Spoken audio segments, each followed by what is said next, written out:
Hello lads, how are you? Well, today I wanted to talk about the importance of being social. That means sort of being out and about, talking to people, being around people and everything like that.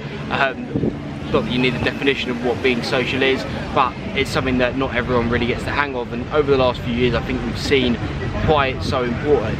Very difficult to make friends when you're locked up at home and in quarantine or whatever.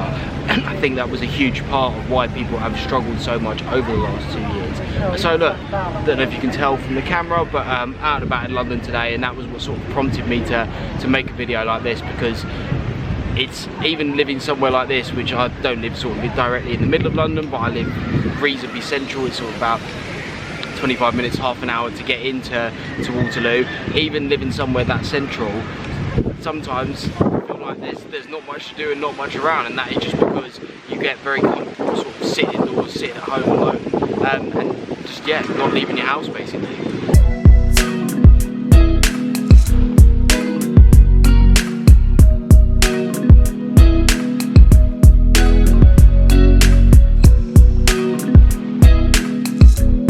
I personally think a lot of this comes from social media. Now obviously the idea of social media overall is a really good idea. Obviously if it's used correctly, the whole point of it is you keep in contact with people that otherwise you may not see. But the reality is, by 90% of people it's not used correctly. A lot of people just use it to post the best pictures of themselves they can on Instagram, to get as many likes as possible, to try and make everyone else as jealous as possible, and to make everyone think they live the coolest lives in the world, whatever. Like no one posts, as it always, I know it's a stereotypical thing to say, but no one posts their bad moments on Instagram, which is completely fine. Like who would want to do that? But my point is, I think what that has led to is it's become so much easier to just sort of stay in your room, and it's become more important to make it look like you have a cool life, or to look like you're having a good time, than to actually have a good time. Like, I'm out in London, I'm trying to film on Regent Street. For anyone who's a content creator, don't try and film in a major city on a Sunday. I don't even know if you can hear me because of the wind and the people around. But the point is, I'm not out here, and when I said to my parents earlier, my brother and I was like, I'm going out there, where are you going? I was like, London. They were, on your own? I was like, yeah, because why would I just want to spend my Sunday sat indoors doing nothing? I didn't have any plans. My mates weren't around. Why would I go out and not do anything just because it's a bit weird to be seen out and about? And again, I think this is something that's come from social media, where it's considered weird to go and do things on your own. Everyone's so cool, they've got loads of friends, they're always out doing things. When actually, back in the day, before social media and phones and stuff were really a thing, that was probably what people did. If they called their mates on the landline, their mate didn't pick up, what they do, just sit indoors all day until someone called them back? No, they just go out and do something on their own. And actually, it's quite fun exploring on your own. It's quite fun going out and do things, and it's so much better to just be around people than to be sat indoors alone doing nothing.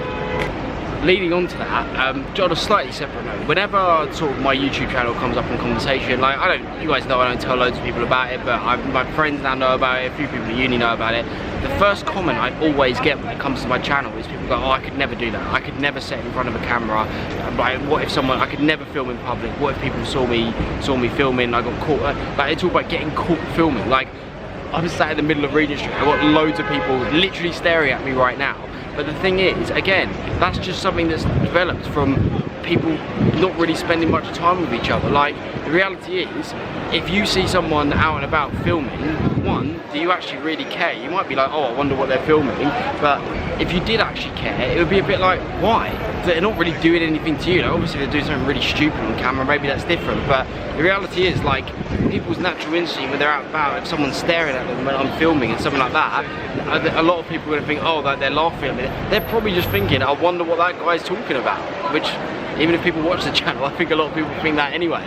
But my point is, we have just because of things like social media and obviously everything that's happened in the last 2 years, I think a lot of people have just completely lost the ability to be out and about in public. And I think you can probably see people walking behind me. I think the saddest thing is, even when people are out and about, everyone's just got their headphones in, everyone's just on their phone. Like sometimes, the other day, I went out for a walk, and I was like half an hour, 35 minutes into the walk before I'd realised that I'd forgot to press play on my headphones, and I'd just been walking in silence. And that night I actually slept really well, and it's probably because it was almost the equivalent of a meditation, because I just had 35 minutes to just walk and be with my own thoughts. So despite my best efforts, we still ended up back here at home filming. Unfortunately my camera just isn't designed to be filmed anywhere that's even remotely loud or certainly windy. I did film a little bit more in London than the stuff you've seen, but it was literally just inaudible. Because unfortunately I either have to be sat this close to the camera talking like this, or if I'm stood up it has to be sort of far away so it can get the whole of me in, because that's not a wide angle lens, it's a very basic camera, and obviously in London you don't really get the luxury of having to being able to sort of put your camera miles out in front of you. But anyway, semantics aside, group chat going off, I think I pretty much got across a lot of what I was trying to say in terms of the negative effects. There is no other way of putting it. The negative effects of social media and sort of the way it's become so easy to, in theory, have a social life without leaving your room. Obviously, as discussed, in reality, you don't have a social life at all. In my opinion, if you're not actually going out, seeing people, speaking to people, you don't have a social life. Like, you may have people that you communicate with, whether you actually know them or not, on the internet. That's not a real social life. I think sort of a very good example of this is dating. Obviously, since we were all locked inside, the rise of dating apps was massive because there literally wasn't another way. But again, it's just become natural now. Just in case people were lacking social skills before, how many guys do you know can, unless they've had loads to drink, can actually just go up to someone, go up to a girl and start a conversation? But even not even that, just as you as a person, could you, if you were just out and about in the high street, ask for directions, ask where something is, or ask a question to a random stranger? Could you bring yourself to talk to a random stranger? I've always thought it's something that I'm completely fine with, and I always have been. But when I was out in London, when I was filming earlier, there was someone walking past me and something fell off their buggy, like a jumper or something like that, and I had to go and sort of tap them on the shoulder and say, oh, you dropped something, I think you dropped something, by the way. And as I got up to them, I could feel myself going, this is so weird that I have to talk to someone I don't know, which has never been something for me before. But these are skills that you can practice. If you're out and about, if you're getting coffee and stuff like that or whatever, if you're in Sainsbury's doing the shopping, if you have to get the person to come and clear your things so you can buy your shopping, don't just nod and how's your day going? You alright? Thank you for that. Like, it's just these little social skills that we've completely lost because everything is becoming so interface and online that we lose even the most basic sort of bit of human interaction. Like back in the day, people spoke to their mailman, their milkman, when they went and got the paper, when they needed anything fixed. When you went to the shops, there was no online shopping. People would just they didn't have a choice but to be social beings, because if you wanted to do anything, you had to leave the house. And it's basically the opposite now. Most, like, the way the world is, it's almost encouraged that you don't leave your house, and it's just, in my opinion, it's absolutely awful.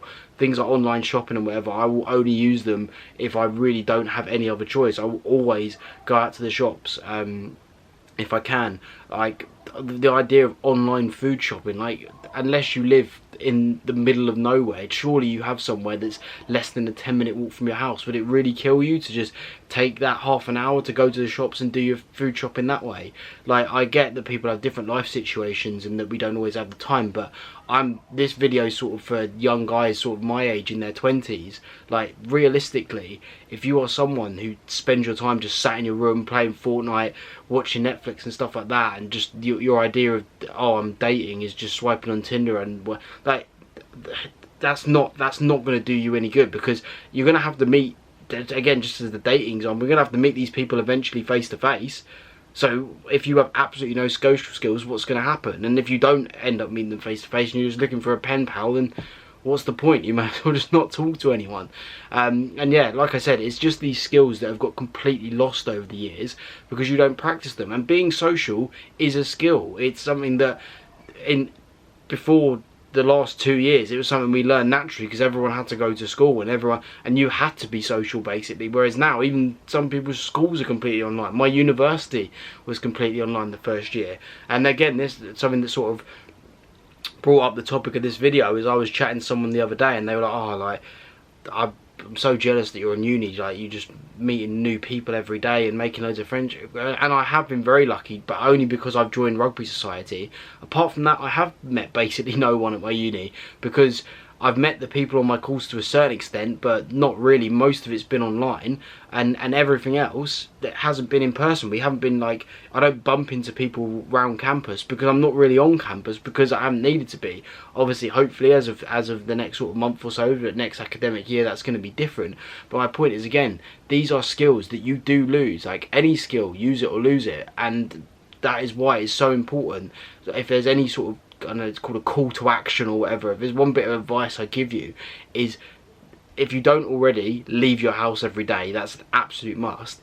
And challenge yourself. Start a conversation with one stranger, then build it up to 2 strangers and everything like that. If dating is something that you're really focused on at the moment and you're having trouble meeting people, then set yourself a goal. If you're out and about, if you're doing the shopping or whatever, and you see a girl in Sainsbury's or M&S or something like that, strike up a conversation. Like, it's not that difficult. As long as you're not rude or really weird about it, you'll be fine. Like, just be polite. And even if she like looks at you like, why are you talking to me, and walks off, that's actually still good, because you've still worked that muscle. You've still worked that social muscle. But as I said, when you're going through the cashier, rather than just having your headphones in and not even press pause on music or podcasts or whatever you're listening to, and have a genuine conversation. Ask them how their day is going and mean it. Like, because those situations, you just never know. You never know what that's going to lead to. That's why, again, if you're ever getting things online, if it's a subscription or order, don't just do it online. If there's an option to ring up and do the subscription over the phone, do it that way. Because you'd be amazed how often you're going to get deals, how often you're going to get money off. Because 95% of people just click the option and go, oh yeah, I'll just have that one. Whereas if you ring up and go, oh, actually, come on, like, I'm thinking about it, but I'm on the edge. Like, can you just throw in a little bit here? Like, you're so much more likely for them to go, yeah, alright then. Like, if you've actually called up, you're not going to get that from a computer. So yeah, long story short, take the time, be social, challenge yourself, because those are skills that if you just don't use them, you will lose them. And one day you'll be sat there completely unable to even start up a conversation with anyone. And that's not what we want. Thank you for taking the time to watch the video. If you do find any of this useful, please do consider liking, subscribing. Comment any other advice, as always, you have below. Comment any camera suggestions that I might be able to afford so I can film in public. And I'll see you in the next one. Until then, take care, lads.